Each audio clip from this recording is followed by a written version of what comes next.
Mau kemana kita? Ekspedisi kali ini kita akan menyusuri Wangkelang, desa yang hilang bersama ekspedisi Partikelir.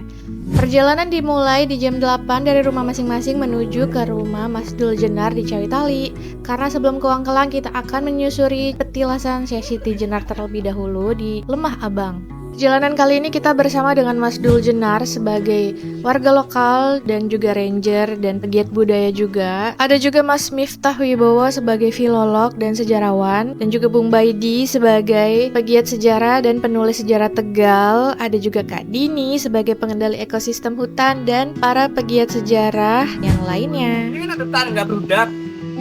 Ini ada sekitar 4 atau 3 lah tangga dari sini ya. 1, 2, 3, nah nyampe ke atas. Ini tangga Nah ini aksesnya ini nggak dirubah ya batu-batu ini, karena mungkin sebagian juga udah turun ke sana. Nah lurus ke sana, di bawah sana ada kubangan air. Di bawah sana ada kubangan air.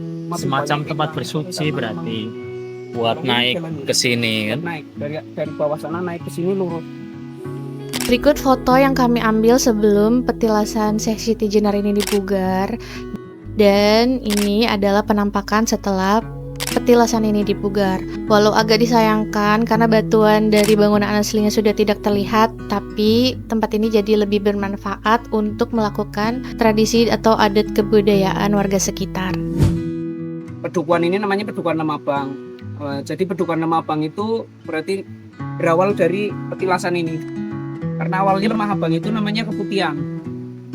Nah, salah satu tempat yang nanti mau kita eksplor itu berarti kayu jati yang besar itu salah satu peninggalan dari Kanjeng Syekh Siti Jenar. Kanjeng Syekh Siti Jenar ketika masuk dari Ndoro Pekalongan menuju ke sini itu berarti menancapkan satu pohon jati yang sekarang itu masih ada berdiri ya di yang tadi mau masuk ke Cawitali ini. Tebang tetapi berdiri lagi. Dipeluk sama tikus jadi tetap tegak. Itu ada pohon jati besar udah mati tapi tidak berani ada yang nebang. Itu gerbang masuk ke wilayah Lemah Abang. Jadi Lemah Abang itu berasal dari ini. Kedatangan Kanjeng Syekh Siti Jenar ke sini berarti itu yang menjadi cikal bakal terbentuknya Pedukuhan Lemah Abang. Awalnya Dukuh Keputihan.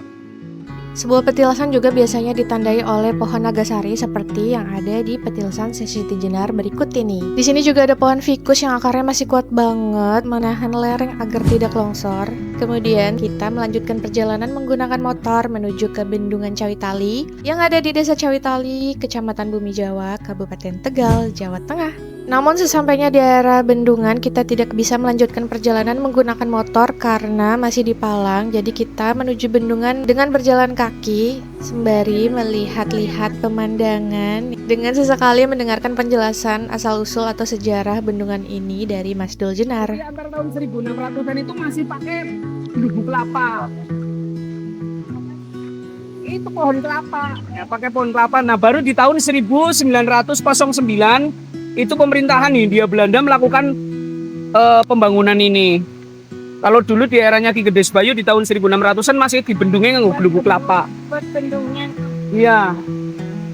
Nah, ini berarti dibangun seperti ini pakai bangunan permanen ini tahun 1909. Dan bendungan Cawitali ini dibangun kembali pada tahun 1972 dan selesai pada tahun 1974, termasuk dalam daerah irigasi Kumisik, sebagai bagian dari pengembangan sistem irigasi di Kabupaten Tegal. Bendungan ini nyampe ke Balapulang. Iya, bahkan nyampe ke Jati Barang. Kalau pulang banjirannya Pager Barang, Talore Suru lho. Mulyo Harjo. Lurus nyampe ke Jati Barang Kulon. Berfungsi mengairi sekitar 3.940 hektar lahan pertanian dan jaringan irigasinya mencakup wilayah di 2 kecamatan yaitu Kecamatan Bumi Jawa dan Kecamatan Balapulang. Setelah mengunjungi Bendungan Cawitali, kami diajak menuju sebuah lokasi yang oleh masyarakat setempat diyakini sebagai Arca Ardawalika. Menurut legenda yang masih hidup di tengah masyarakat, arca tersebut merupakan arca ular yang berada di aliran Kali Kumisik, Desa Cawitali. Arca Ardawalika. Bentuknya ular. Itu legenda Adipati Karna perang tanding sama Arjuna di perang Bharatayuda ke hari ke-14. Hari terakhir. Nah, ini Ardawalika berupa apa ya, Mas? batu arca ular. Arca ular, makanya panjang ya. Iya, bentuknya pun sama seperti ular pun. Di bawah sini melingkar. Oh, cuman ketutupan ini. Iya, cuman ketutupan ini. Arca ini sendiri yaitu berupa batu yang dipahat menyerupai bentuk makhluk hidup seperti orang atau binatang. Dan dalam cerita tutur-pitutur masyarakat setempat, arca tersebut memiliki ukuran yang sangat panjang. Setelah mengunjungi Arca Ardawalika, kami melanjutkan ekspedisi menuju bekas desa Wangkelang, sebuah pemukiman yang kini telah lama ditinggalkan. Dan dalam perjalanan kami menuju lokasi, kami menemukan berbagai fragmen atau pecahan-pecahan gerabah yang masih berserakan di permukaan tanah, di antaranya keramik Tiongkok, Jepang, hingga Hindia Belanda, dan beberapa fragmen bahkan masih memperlihatkan cap atau logo pabrik pembuatnya, sehingga dapat menjadi petunjuk penting dalam mengidentifikasi asal-usul dan periodisasi artefak tersebut. Saat kami sedang beristirahat di ladang, beberapa petani di ladang menawari kami buah-buahan seperti pisang, dan kami dengan senang hati menerimanya. Setelah kami beristirahat untuk makan dan minum sebentar, kami pun melanjutkan perjalanan menuju desa Wangkelang, dengan sesekali berdiskusi mengapa desa ini bisa hilang dan juga tak dihuni lagi. Berdasarkan temuan lapangan serta keterangan warga setempat, desa Wangkelang diperkirakan mulai ditinggalkan setelah terjadinya konflik DITII di wilayah Tegal pada sekitar tahun 1950-51, sebelum akhirnya ditinggalkan oleh penduduknya yang mengungsi ke desa-desa lain yang dianggap lebih aman. Nah, ini jauh sebelum DITII kan berarti di sini Iya, sudah ada pemukiman yang saya bilang tadi Mbah Welang itu berarti tua, ya, desa tua. Diperkirakan para penduduk desa Wangkelang mereka mengungsi ke beberapa desa terdekat seperti Cenggini, Banjaranyar, Balapulang, Danawari, hingga Slawi, Tegal, dan Purwokerto. Tiang sing gadah niku arto biasanya nggih sing dari amane teng mboten teng Tegal, Tegalen iki Slawi nggih, mboten teng Purwokerto biasanya.